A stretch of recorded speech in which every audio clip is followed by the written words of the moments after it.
Welcome to the Equine Vet Connect Podcast. I'm your host, Dan Carter. I'm a veterinarian and a farrier. The goal of this podcast is to educate horse people, break things down, bust myths, and keep it real. Speaking of breaking things down, here's my legal disclaimer to keep my attorney and insurance company happy. While I am a vet, I may not be your vet. Contact them before trying anything you hear on this podcast. Remember, just because you watched it on YouTube or heard it on a podcast does not mean you can do it. Please use common sense. Well, welcome back to the Equine Vet Connect Podcast here at Countryside Equine Hospital. Today we got a really cool episode. I'm really excited to bring this with you. And it's probably going to be multiple episodes, but I've got two people here with me. I've got Justin Frank, originally from Granby, Colorado, and I've got Doug Workman from up around Helen, Georgia, up in Cleveland. Justin actually lives here now. Here's the really cool part. Most of the listeners know this, some of you don't, but before I was a veterinarian, I was actually a farrier. And that was actually one of my first loves, was shoeing horses. Well, the two gentlemen we have sitting at this table today, these are two men that were highly instrumental in my career as a farrier. Justin was there when I was first starting in Colorado. Doug, when I moved here to Georgia, they have helped me tremendously. And so it's really cool to have them on the podcast today. So I want to thank y'all for being here today. So excellent, cool. Thanks for having us, Dan. And this is going to be really cool because we're going to take a deep dive into horse feet. And we've got two of the best, both journeyman farriers. Justin, you're currently an examiner with the AFA, correct? Correct. Doug, you were a tester with the AFA, correct? Previously, yes. Previously. So we're talking about two guys. Let's just start there. How did y'all get into shoeing, and what led you to being a farrier, and kind of what's your journey been like? Grew up around horses like everybody that did it. Wanted to be outside. Work for myself, so growing up in Georgia was not a whole lot of horses around. I had a neighbor that had a hackline barn that we grew up around, so we were shoeing horses because they weren't going to pay anybody.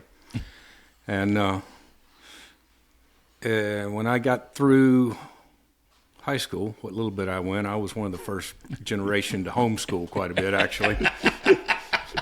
I like that homeschool. Yeah, homeschool, old school homeschool. But I moved out west. I was a guide, packed trips in the summer, hunted all fall, fished all summer, shod the horses that we were working on. Kind of got tired of the cold winters. After hunting season, I would come back, would chew a few horses, and got married. My wife, I could not move her out west part of the year and back because she has a real big family, a big part of the deal. So we kind of settled in, met somebody.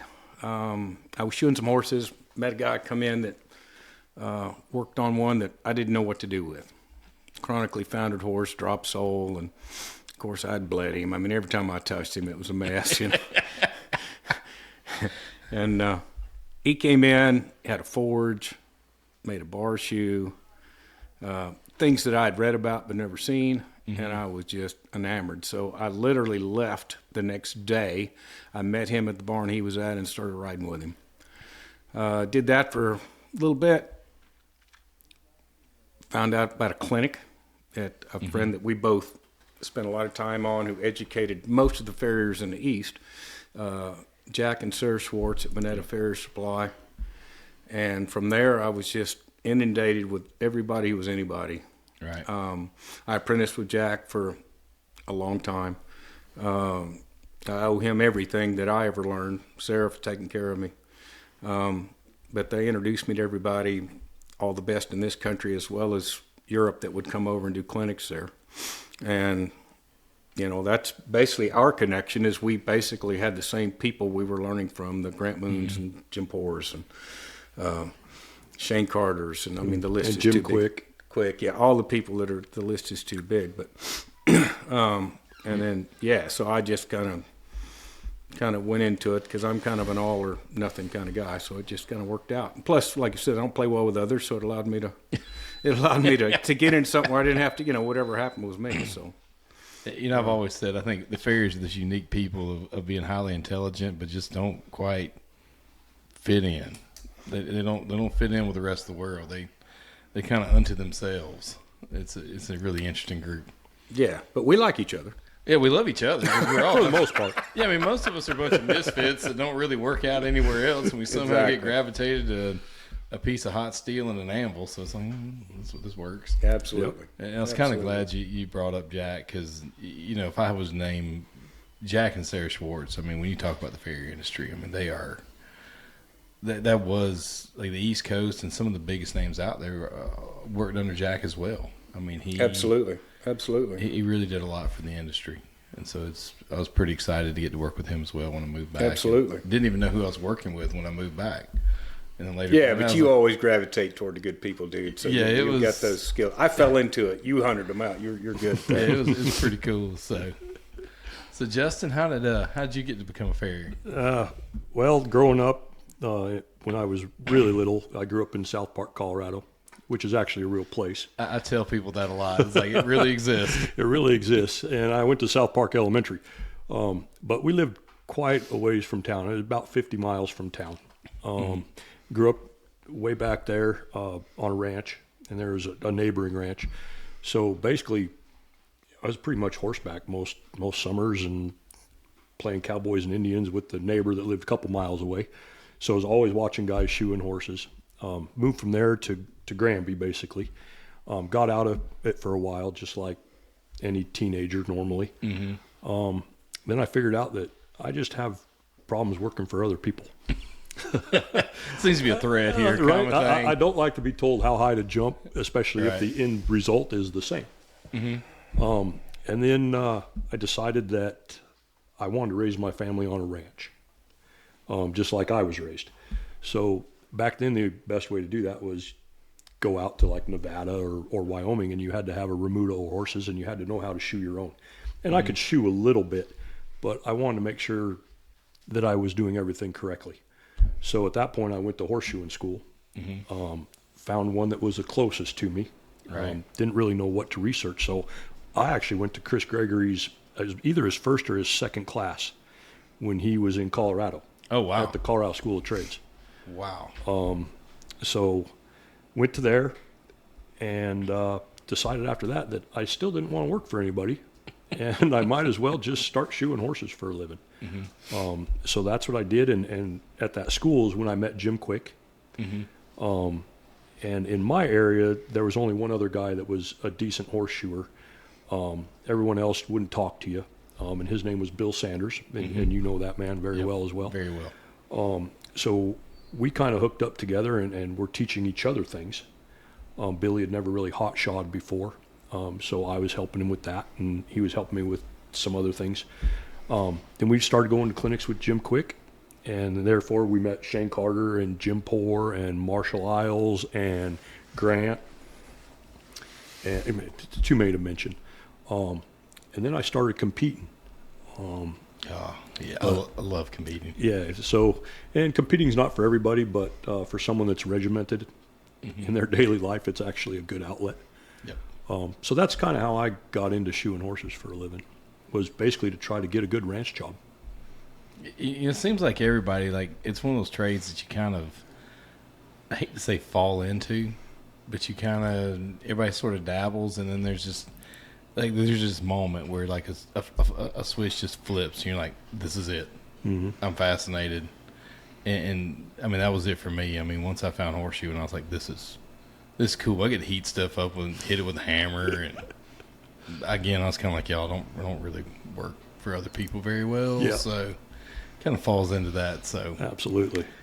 But yeah, in fact, one of my first clinics I ever went to, you want to talk about that? That was Justin and Billy took me to this clinic. It was Jim Poor and Jim Quick. So I got two of the best in the world, and I'm hanging out. And I was so bad at it. I remember Jim had me out behind the shop driving nails into a stump. I couldn't swing a hammer. I can honestly say I never got that lesson. Yeah, I didn't get that one either. But I got that one. Jim Quick's got me out there straightening nails on an anvil and then driving them into a stump because I couldn't swing a hammer to save my life.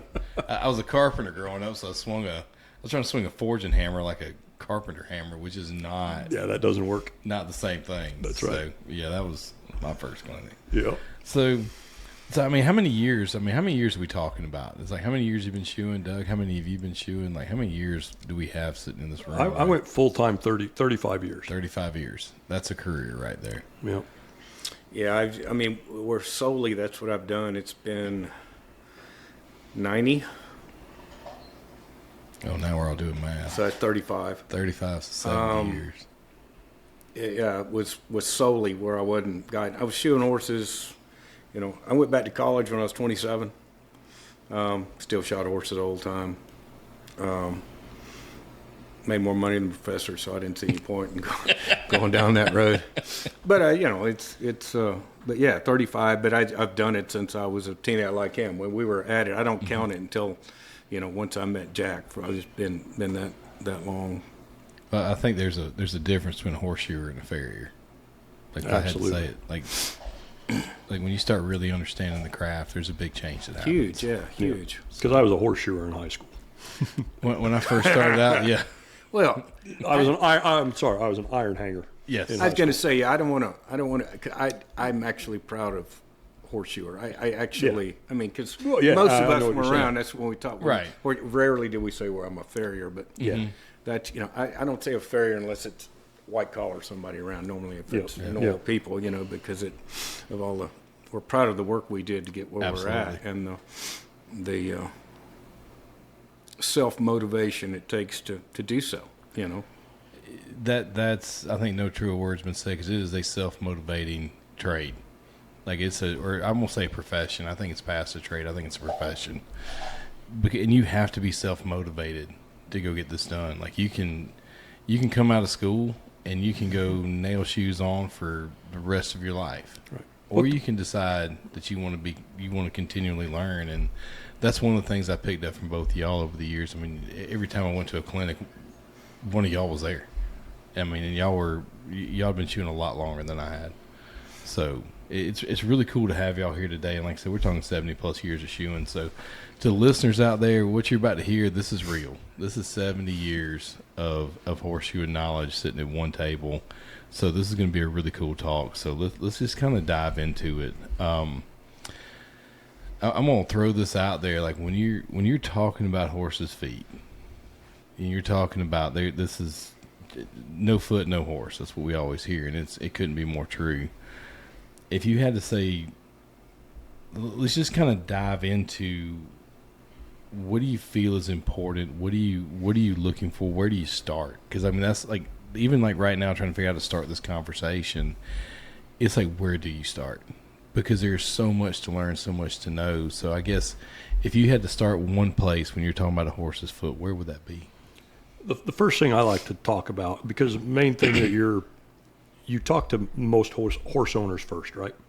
So most horse owners want to know, if I'm going to look at a new horse, what do I look for? Right? So the very first thing I tell them is, if the shape of the cornet doesn't match the bottom perimeter of the foot, we've got an issue. Well, and kind of for our listeners out there, why is that important? What is that telling you about the foot? That tells me there's distortion of the foot. Right. Right? The hoof wall originates from the cornet. Right? The hoof wall, the dorsal hoof wall from quarter to quarter is attached to the coffin bone. Right? So that should look exactly like the cornet. So anything other than that's distortion. Right? And then we can get into the different types of distortion. Right? Yeah, I can tell you I'll never forget, I was sitting in vet school, right? And I'd heard about, y'all, it just been preached to me at every clinic, everywhere I learned, the front half of that foot should mirror the coffin bone. And I remember sitting in class, and we're looking at a lot of foot rats, looking at a ton of x-rays of feet. And I remember sitting there thinking, it's like, there's no ugly coffin bone. I have yet to see an ugly coffin bone up on that screen. I had a lot of ugly feet. And I was like, holy crap, this is my fault. Because if it should match that hoof wall, if that hoof wall should match that coffin bone, if it's ugly and I'm putting the shoe on, this is on me. And that was a gut check moment. That was hard for me to learn. So when we're talking about that distortion, that's a big issue in my opinion. Absolutely. It's a big, in my opinion as well. What do you see the most as far as distortion goes in the foot? What are the things that you're seeing that are your red flags, or what do you see that most people probably wouldn't? I mainly see fit in the heels. Right. I see the back half of the foot isn't being addressed. Okay, so talking the differences between the front limb and the hind limb, right? I shouldn't say the most important part, but the most used part of the front limb is the back half. Correct. Okay. Hind limb, it's the opposite, right? The most used part of the hind limb is the front half. Mm-hmm. That's why your plantar cushion and everything else in the hind end is smaller than the front end. So it depends on what end you're talking about and where all your distortion's coming from. But we get a lot of it more in the front, because there is more weight bearing in the front of the horse, right? The front end of the horse moves in many more directions than the hind end of the horse. Very true. Right? So they can move laterally, diagonally, everything else, where the hind end is, to a certain point they can, but they can't reach out. Mm-hmm. So the forces applied upon those front feet are way different than the forces applied on the hind feet. So, Justin, since you brought it up, because as soon as we started this conversation off, and we're talking about distortion in the toe of the foot that's attached to the coffin bone, and then you immediately go to the back half of the foot. Correct. And so I just want to just dive off into this, because this is something I've heard since I've been a farrier. This is something I've heard since I've been a vet. And I've got very strong opinions on this as well. I feel like we spend the majority of our time worrying about the wrong thing. I absolutely agree. Foot. All we ever want to talk about is toe, toe, toe. Mm-hmm. But no one ever talks about where the real problem exists, in my opinion. So let's just dive off in this. Let's go ahead and say all the things that nobody really wants to hear. You want to start? I feel like I've opened Pandora's box. What do we? You go right ahead. We're 10 minutes into this podcast, and we've already opened up Pandora's box. And y'all don't know how excited I've been. Just about throw this. the key away, because here it comes. Just get it going. Well, let's this do this. is just going to be the soapbox section. Absolutely. But again, like, this is all you hear about is toe, toe, toe, toe. And I feel like we're constantly worried about the wrong thing. So I want y'all's take. Well, and a lot of it comes from your side with Absolutely, with it does. medial lateral reds Yes. coming across and telling everybody that the toe is this evil thing that somehow God put it in the wrong spot on the horse. And I don't know an easy way to get around it other than just give you my opinion, and that and $5 still buys you a small coffee at Starbucks. Yeah, we're not looking for easy. Is it not $5 No, more it's than that now? $7 now. Well, I go to Circle K, so I have no there you idea. Yeah, we're still 99 cents in Circle Yeah. K. Exactly. But yeah, I mean, it kind of, I don't know, all this stuff kind of blends together. But just to stick with the toe, I personally think the toe is way, way underrated, and it comes from worrying about breakover too much. You want to impress me, show me one that doesn't. Right. I mean, it's Every like, one of them does. Yeah, and I mean that's the only part of the foot that's connected to bone. Mm-hmm. I mean it's made stronger for a reason. Now, granted, with neglect or things come up, we can have an issue. But just generally speaking, the attack on the horse's toe, as far as lack thereof, and then the addition of this whatever the crap is in the back, where they're just fitting this stuff in the air and calling it support. Yeah, just sling it out there. Just put all you want or as little as you want. Yeah. Now, that's support. Yeah. For what? For what? What are we supporting? Exactly. You're supporting the ground. Right. Absolutely. You're not supporting the foot, as far as that particular portion of the foot. Mm-hmm. I'll go ahead and say it. I think the two worst words in all of horseshoeing, and like I can't even say them because I feel like they've been, for lack of a better word, bastardized, is breakover and support. Yeah. Two things that I don't even like to use the word because I feel like we have completely destroyed the context of them. And it is. It's such a hard deal. And trust me, I'm not preaching up here from a standpoint of better than thou. It's like I've made all the mistakes. You know what I mean? Yes. I mean, I've set them back. I've done everything under the sun. Me and our dear friend right here, 2 months ago, went out and he's like, "What's up with the toe?"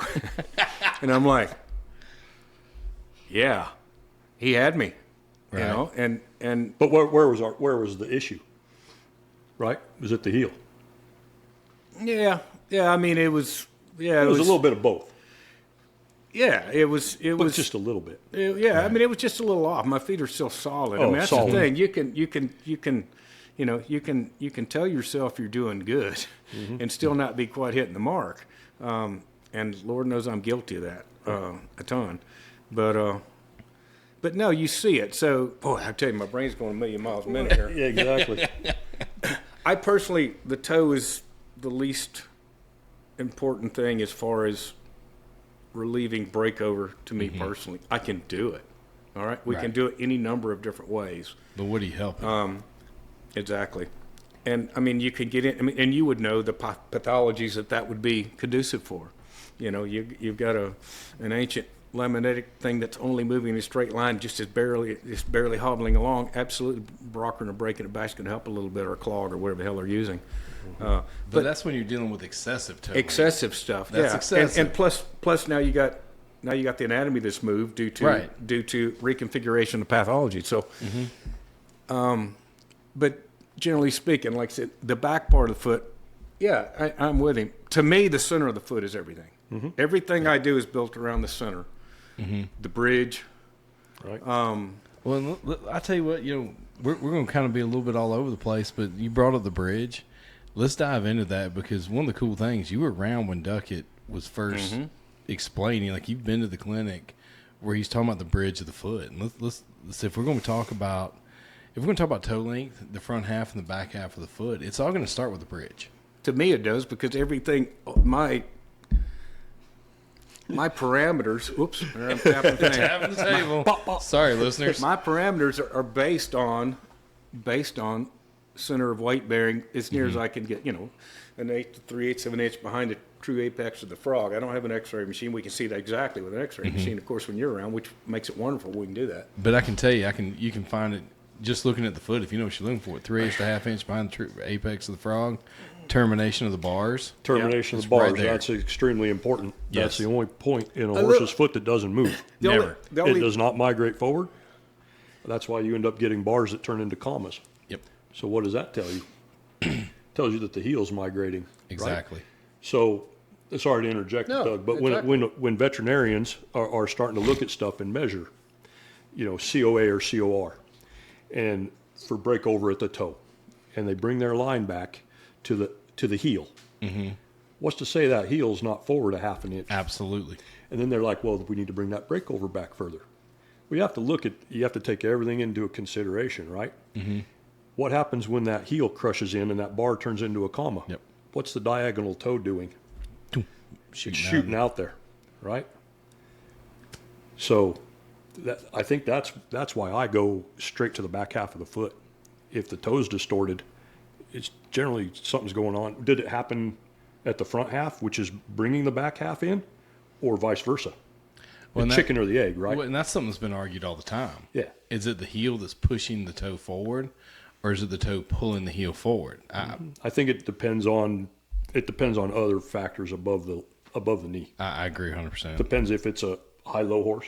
Okay. If it's the environment that you're in, right? Is it a club foot? Right? It So could, like but with the majority of the stuff that you buy from the Farrier supplies already got this boxy, square-looking toe, creating this corner on the lateral side. They fit the box really well, having those corners. Well, they just pull it back till it quits moving. Yeah, and it just fits in the box better. So then it misses the center of the foot. It's whatever, but that corner on the outside inhibits most breakover. people. And that's what he did when he picked mine up. He's like, "Oh, your medial heel's diving under." Well, as soon as he said that, I'm like, "Well, I know what's causing that. That's all that leverage I got on that lateral toe." Yeah, that, we have gone over and for it's years. it's minute stuff, but that's the stuff. Minute that stuff matters. leads into other stuff, right? Yeah. No, I lost sleep about it when I reshot every horse in my head. I would get cussed. Oh man. No, he didn't get cussed at all. But it's. I mean, I read it because I'm excessive that way. But I mean, I couldn't wait to go back and fix. But it takes other guys looking at your work, right? Absolutely. Well, and that's the beautiful thing is, I mean, Farriers, like we're still riding around with each other, and you're still learning. I mean, 35 years, now you jump in the truck. I'll be real honest. I wish vets did that. I wish we were doing that, jumping in the truck with each other and going out and looking at stuff. But as far as the vets go, I think a lot of times it's too focused as far as the toe. Right. Right. That's all we hear is bring the breakover back. Bring the breakover back. Bring the breakover back. Well, the horse has been 8 weeks. A lot of people go, well, yeah, no duh. Bring the breakover back. Of course, you got to do that every time, right? Foot migrates forward. Yeah, it's got to. It has to. Can't migrate backwards. Yeah, it can't migrate backwards. And he's shod, so we can't break it off or rear it off, right? So I think in the vet-farrier relationship, a lot of times it starts going south because that's all farriers here. And that's a no-brainer, right? We understand. We got to bring it back. But there's a point. Horse does need his toe. Yes. He needs his toe in order for tendons and ligaments to function properly. It's kind of interesting you brought that up because they actually just put out a study. I just saw it actually before I came over here. And actually talked about the deep flexor does not have max engagement at the time of breakover, which I've been yelling for years. But now they've actually put sensors into that muscle and determined that the max force on the deep flexor tendon is not at breakover. It's at the landing phase. That's when the max tension's on, is when it's at the landing phase. Define that for me. Landing as in, like, my hand has just landed yet. I haven't got them yelling at me for making noise. That's landing because it's touching. But you have to have landing. And then loading. You have to be loaded. So it'd be a loading phase. Loading phase, yes, loading phase. Cool. I'm just making sure I'm on the same page. Loading phase. I get a lot of that phase. stuff. They're like, that thing's landing high on that lateral side. It's causing to be sore. And I'm like, nah, where he lands at, it's where he loads. It's a problem. Because it goes back to physics, right? Force is mass times acceleration. If you don't have any mass, you don't have any force. Exactly. I mean, technically, contact is landing. Right. But, So, like you said, good if it's point. up there and it's loading, I'm just, all right, cool. And you have force, load, and shear Yes. at every step, Right. right? So, yeah, so it's interesting. We've spent all this time worried about something that I think we're going to eventually find out doesn't really matter, because we're always worried about this deep flexor tendon.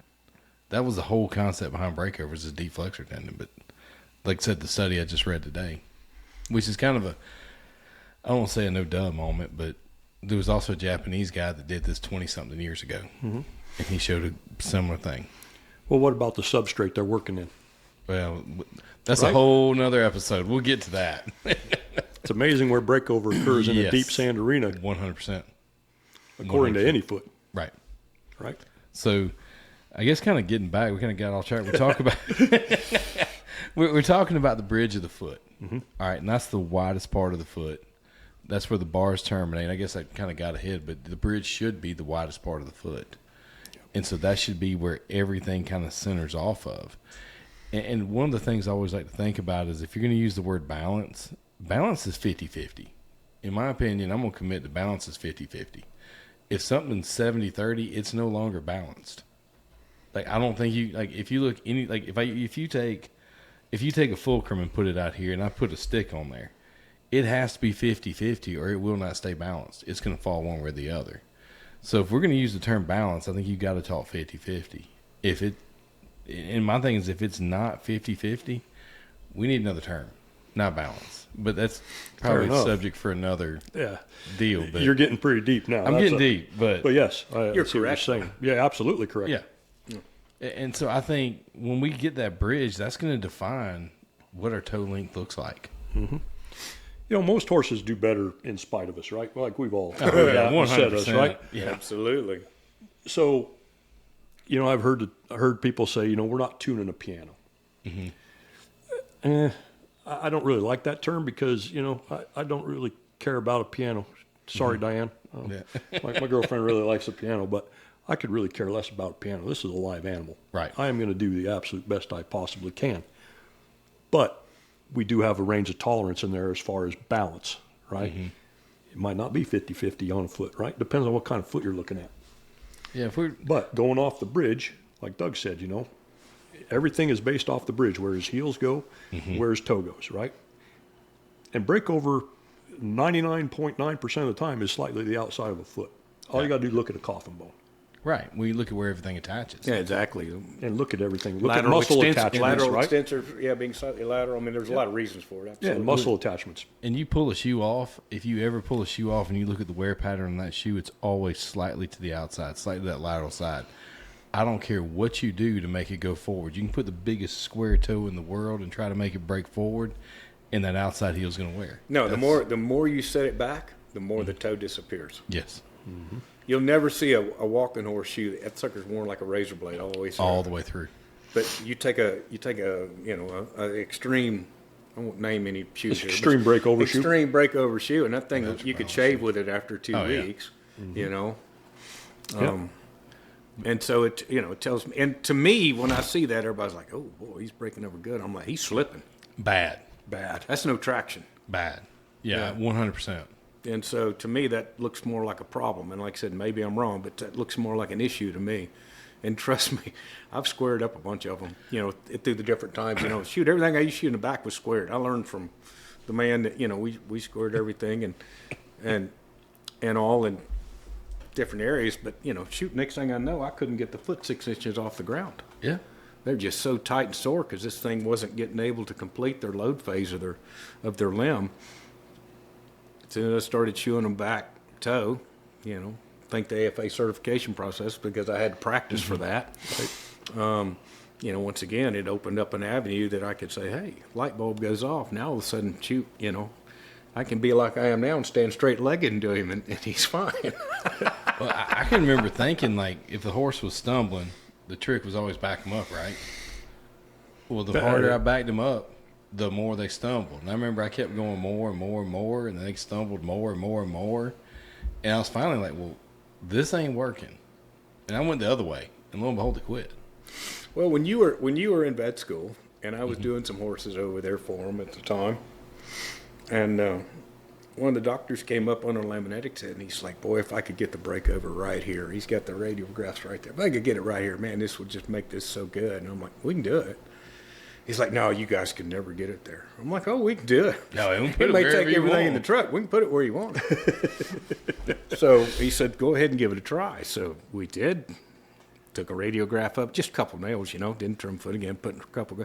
Hell, he couldn't lock his knee out. And he's like, boy, it's right on the spot. But, and I'm not saying he was wrong because he was an idiot. I'm not saying that at all. I'm saying the only way you're going to find out is if you try it. Right. But in that particular case, because of the pathology that was going on with the underlying or the overlying issues, we gave it a try. And like I said, now he couldn't even lock his leg out. It was not acceptable. So, it just goes to show you that you've got to have a little common sense, and you got to get some experience with some of this stuff because absolutely, they're all different. They're just like the rest of us.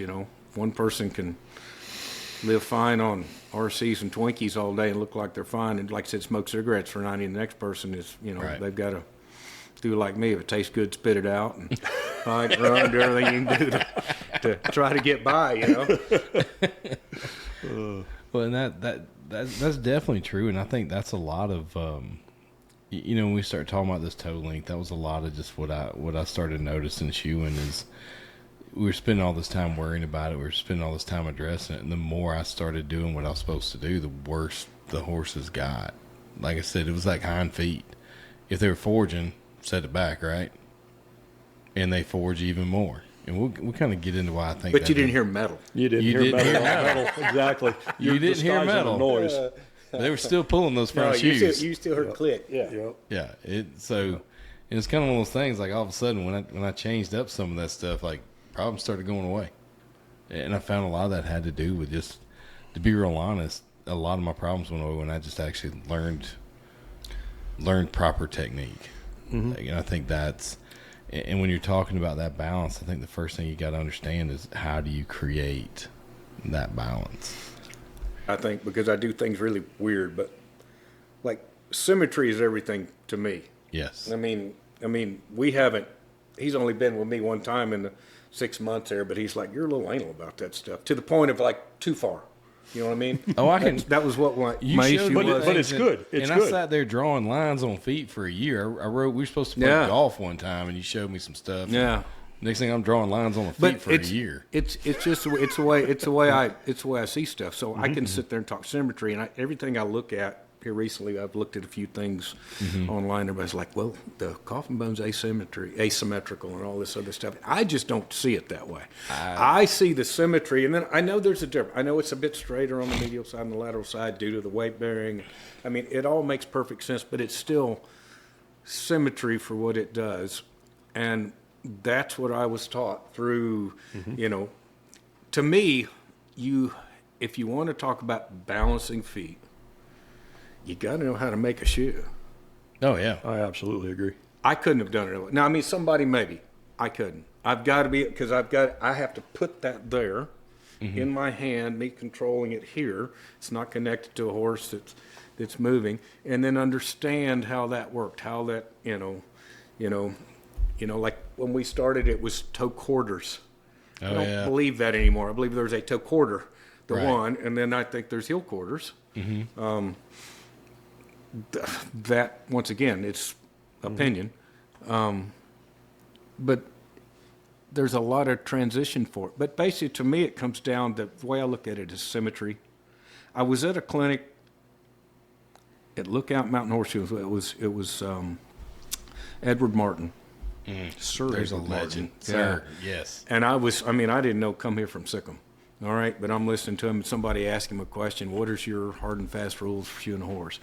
And he never missed a beat while he was up there making his big draft shoe. Hell, he was 70 then, he's up there making his draft shoe, but he said straight hoof wall and symmetry. And he just kept going. And that stuck with me, because that made sense to me. I understand order, like that. And I that's the way I can see it that way. I can quantify it in my head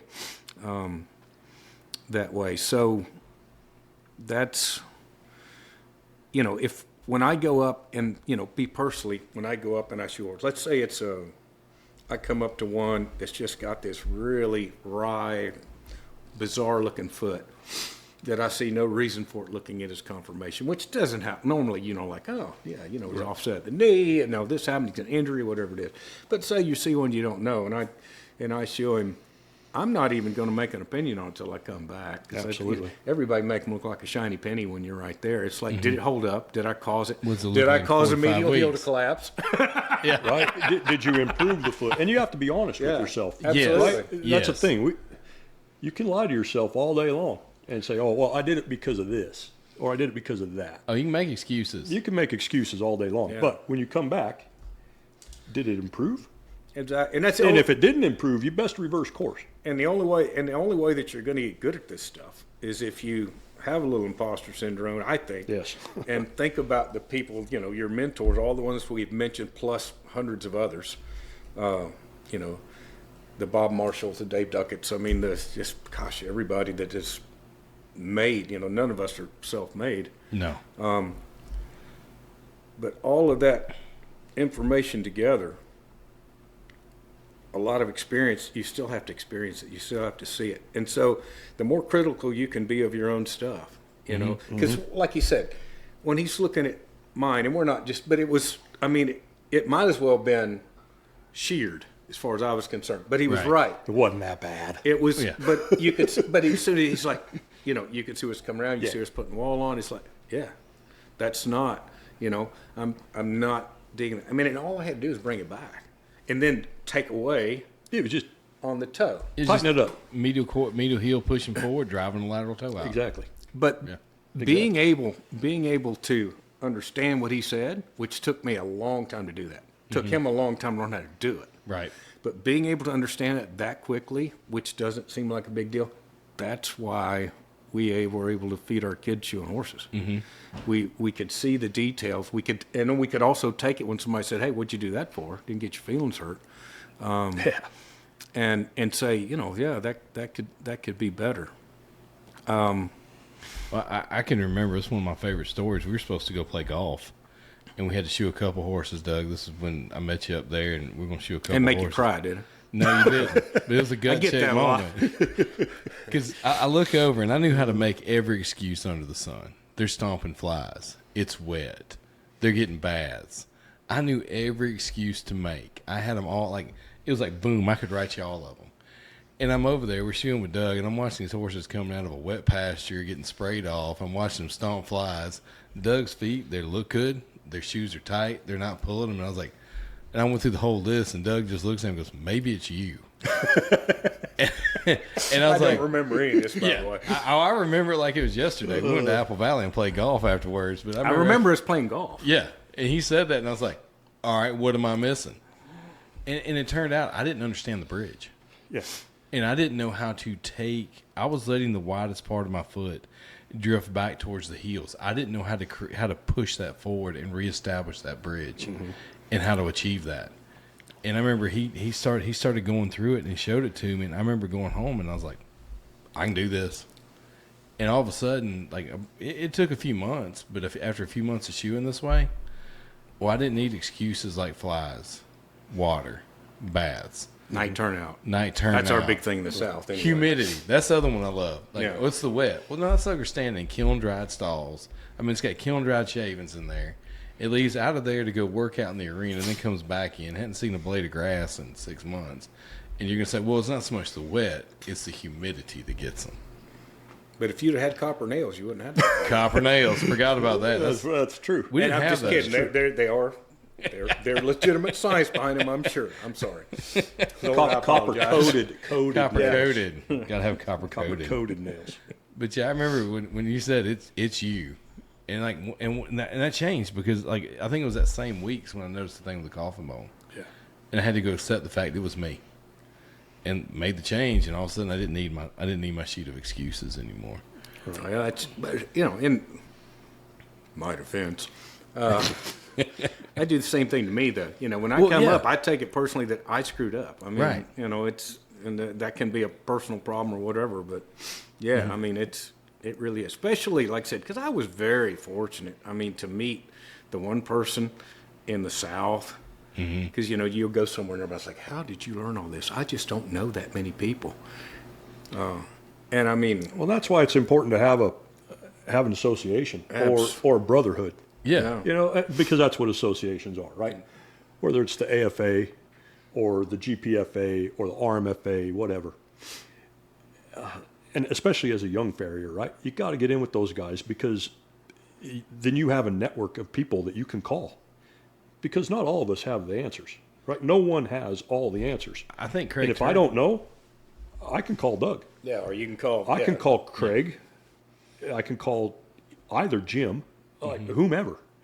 I think Craig Turner said it best. The worst disease for farrier is isolation. Is isolation, absolutely. And that's why, like, that's one of the things I loved about the trade because I can remember being in a barn finishing my horses up and walk down, and I go help the guy down the end of this barn. Why? Because I may get to learn something. Back in the day, it wasn't that case, though. You'd walk down the end of the barn, and the other guy would hide his work from you. Yeah, I was going to say. Well, the right one. Like, that still happens today, but the right one. But the right ones, yeah. And you got to surround yourself with people that are better than you in order to get better. Right. That's the same with anything, right? I love that saying. If you're the smartest man in the room, Go you get need to find another a new room. Yeah. Absolutely. And I think that's especially true. Yep. So, well, this is going about like a thought, guys. We're kind of like diving all around, but I think that's good. Yeah. But Well, you didn't have a format, and we just both told you we function better with a format. But this is fine. I mean, I'm liking this. Like I said, the format. Like I'm not. Y'all saw my notes. I'm just kidding. I was trying to sound like a smartass. I probably should have had a format, but I'm not wired that way. As long as you can herd the cats, dude. We got this. Yeah. So we'll go back to the bridge again. We'll go back to the bridge for the fourth time. Well, there's a good analogy. How important is the bridge? This is the fourth time we've gone back to the bridge. What's the most important part of the foot? Everything's based around it. Everything. Absolutely everything, right? Tendon insertions. Yes. Center of articulation, center of rotation, right? Everything. Well, and that's something I want to touch on because I think this is a thing that I see differently than a lot of veterinarians out there. Veterinarians always want to look at the coffin joint as the center of articulation of the foot.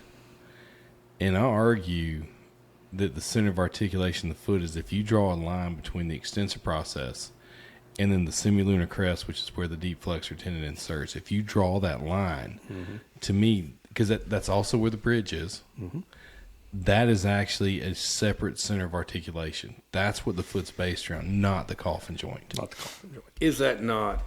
I mean, if you're really going to get into the nuts and bolts, you're just looking. You're just looking at the bottom, and you're talking about center of articulation, but it's coming out of the trunk up higher.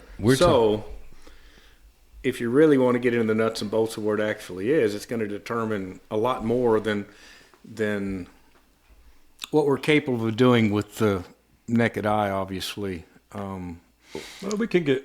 I think we can, but using the most bridge. people don't even do that. I mean, Jesus, Mary and Joseph, they can't even fit a toe, for God's sake. So, Yeah. and that's right there in their hands. Well, I'm going to open up a can of worms because that's manufacturer's fault. Now they're great at marketing, right? When you have someone designing shoes saying this fits a foot, Yeah, I agree with that. and it does not fit a foot. But to me, that's going to go back to Farriers, like accepting that that's what a foot should look like. We should know better. We should know better. It doesn't matter what the manufacturer does. We have to know better. Absolutely, I agree. Define we. I mean, when I say we, I'm going to say a collective we, veterinarians and Farriers. I think both have to know better. Because It would be nice. I mean, because one of my big frustrations is when we talk about a particular type of shoe that, I mean, let's just say it like the natural balance shoe, and we look at where that came from and Gene Obnichek with how he did that study on the wild horses using the painted boards and what the shape of it was. And we came out of that and said the horse has no toe, therefore it doesn't need a toe. I've always equated that with when you get done driving, your tires have no tread, so obviously you don't need tread. Like, if it's not there, it wore off. And the only reason something wears off is you were using it. Absolutely, that's And the key right there. That's always been my argument is we had a fallacy in looking at this study, and the conclusion we drew was wrong, I think. And I'm going out there. I'm gonna hang it out there. well, the hard part is those of us that were, when that stuff first came out, we really didn't know because there wasn't enough time. But setting it up and I've nailed them on. I'm trying to remember the other guy that wrote a book. Craig gave it to me to read when I was at his place. Was that the Brumby study down in Australia? No, it was a guy that did the extreme breakover stuff. I can't remember. It wasn't Obnichek. It was another guy, and I can't remember who it was. But I mean, this Was that Rick Redden? No, this was just a Farrier that wrote this little tiny handout stuff, and it wasn't that he was adhering to. I'm not saying that he was saying that's the way to do it, but it's before we had gotten to see what happened, because I know exactly what coming off the toe on feet in the South where our feet are really wet, they're not like sparks flying off of them when you wear the rivet out of your nippers. I can in tell you. 6 But it months. happens in Colorado too, in the dry area. I Just did not it in as fast. Colorado learning Yeah. the shoe, and I did it here learning the shoe. But Did it here both where places. they're soft, where they move so fast. Mm-hmm. I mean, you can literally destroy a foot in a hurry, but you can get it back in a hurry. Right.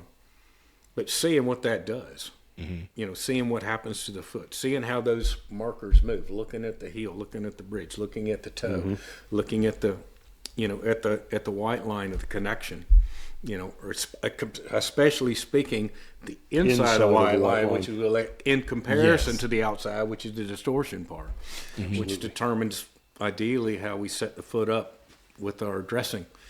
Or does mine anyway. I know it does Absolutely, his. yeah. Everybody that I know worth a darn, that's what they do. And so it's one of those things that we're like, if you do it, you should learn. And yes, we all should. But the fact of the matter is we're in a deal just like any other business. Doesn't matter what it is. Being good is not the number one determinant of whether you continue to do it. Right. And so I don't know how you can put it. We'd like to have the opportunity to up everything around us in the Up the trade that we're standard. in, which I think you've got to do. I don't think we have a choice. And so the only way you can do it is, like I said, sitting down, talking, discussing, having these things. But by the same token, you can't expect that it's going to go. But if we can just get to a few more people and get some ideas. And then I'm sure there's going to be some things come up that we hadn't thought about. I get watching these kids in WCB forging shoes, and they're doing things that, I mean, they're grabbing shoes backwards and using the heel, and I'm like, oh, that makes perfect sense. What? I didn't think of that. That's brilliant. But table shoes are still different than shoes at They feet, are, but it still took a traditional thing. Absolutely. And it's like, yeah, there's more than one way to skin a cat. Right. But still, the end results are still the same. Yeah. But going back to the natural balance shoes, Dr. Dan, it seems to me like most veterinarians never really get to see a sound foot. I agree 100%. The time you guys get to see them, they need some help. I agree with that. So a lot of times, a lot of times, yeah, the toe is extremely distorted, and so is the heel, right? Everything has migrated so far forward that anything you do to bring that toe back and that breakover back is going to help temporarily. So I think it needs to get out there on what veterinarians should be looking at as far as what a normal, quote unquote, normal foot is. And let's just say a serviceably sound foot, right? Because we're all going to argue over what's a normal foot, right? Something that's strong, free of distortion, and serviceable for the animal, right? And I don't think very many veterinarians get to see that. So you only get to see it at the end. Right. So I think that's where a lot of this other stuff comes in. And then everyone's like, oh, well, that helped it. So let's do a little more. Sometimes more is not better. I agree. Well, and I think that's a big thing. You know, when I go back and look at how I was trained as a veterinarian, it was real simple. The first year you learned where everything lived and how it worked. Second year, they broke everything, teach you how it breaks. Third year, they teach you how to fix it. Fourth year, you got to do it all at once. And I go back and I think about feet. When I took the classes, we focused on pathology of feet. We never focused on what normal looked like. And I think that's where being a farrier, I understood, because you always say when you start down a therapeutic track, when you have a foot that's distorted or you have a horse that's having a lameness issue with a foot, the goal is to get back to normal, let's say. And I always say normal is just flat shot. No mechanics, just flat shot. That should be the goal. We have succeeded if we get back to there. Well, the only way you can get to where you're going is you got to know where you're trying to go. And so if you don't understand what normal looks like, you start on this therapeutic route, but all you understand is it's feet with pathology. You don't really know how you don't have the target, I guess is the easiest way to say it. Like, you don't have this target, you don't have this goal, you don't understand where you're trying to go. You're just sort of going through the woods hoping you end up where you're supposed to be, because there's this lack of fundamental understanding, not by anybody's fault, but they don't understand what the goal should be. Right. And what that goal looks like. Right. And I think that more veterinarians need to take into account the caliber of farrier that they're working with at the time. Right? Like, I don't necessarily agree with the vet saying, no, you have to use my farrier. I agree. But if your farrier is 2 years out of school and does a decent job, he might need to be the guy that has to buy the appliance that you would like to have put on. Now, if you're talking with someone like Doug, you know, with his experience, let's just name a shoe just off the top of my head, a PLR, right? It takes longer to shape a PLR to fit a foot than it does just to make the modification out of a cake shoe. Right, I agree. So a lot of times if someone like myself or Doug goes ahead and makes that modification, it's not necessarily PLR. It's not the brand. It's the same mechanics. Right. But at the same time, a farrier should not be locked into using a PLR just because that's what the veterinarian wants. It should be the mechanics. Well, I think it's understand. You know, one of my big things when I'm talking with farriers is I try to explain, like, here's what's wrong. Yeah. Here's where I want to go. And then usually I stop there and go, like, how are we going to get there? Yeah. But you're not the norm. Right? Like, that would be great. And the reason I want to know how we're going to get there is because when you talk about farriers of different calibers, the guy that I'm working with, all right, what is he capable of? What can they do? Yeah. I got to work within these confines. And it's not to say that this method's any worse than this one. Right. Like, but here's what we got to accomplish. How are we going to do it? Absolutely. So I think this is a great place to stop. We're going to jump in. We got another next episode, and we're going to dive into, you know, how to work with the farrier, how vets and farriers can work together in order to accomplish those goals. So thanks everybody for listening today. Look forward to seeing y'all next week on the podcast. Justin, Doug, thanks for being here today. April, thanks for recording this. Casey, thanks for editing, and we'll see y'all next week. Thanks. Thank you. Thank you.